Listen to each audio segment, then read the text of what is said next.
भारत में सबसे पहला कंप्यूटर सन 1952 में डॉक्टर दिविजिश दत्ता द्वारा कोलकाता में भारतीय विज्ञान संस्थान के अंदर लाया गया था, जो एक एनालॉग कंप्यूटर था। और उसके बाद बेंगलुरु में भारतीय विज्ञान संस्थान में एक एनालॉग कंप्यूटर लगाया गया था।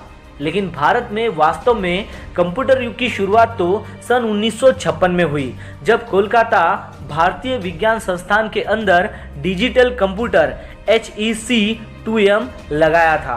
यह भारत का पहला इलेक्ट्रॉनिक कंप्यूटर था।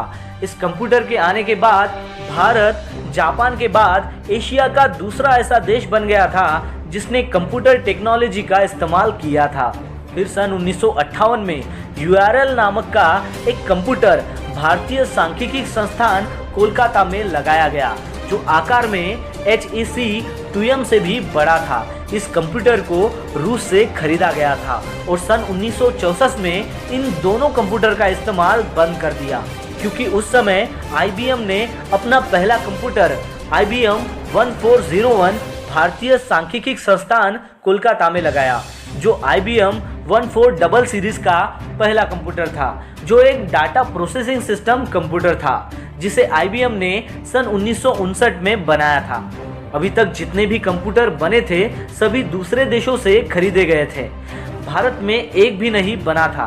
लेकिन सन 1967 में भारत की दो संस्थाओं, भारतीय सांख्यिकी संस्थान तथा जादवपुर यूनिवर्सिटी द्वारा मिलकर भारत के अंदर पहला कंप्यूटर बनाया। इसका नाम ISI-JU रखा गया और HEC-2M तथा ISI-JU में एक अंतर था। यूरल HEC-2M तथा यूरल दोनों ही वैक्यूम ट्यूब युक्त कंप्यूटर थे, जबकि ISI-JU एक ट्रांजिस्टर युक्त कंप्यूटर था। और इसके बाद तो भारत में ही कंप्यूटर बनने लगे और भारत का पहला सुपर कंप्यूटर अल्टीमेट 8000 था, जिसे भारत में बनाया गया था।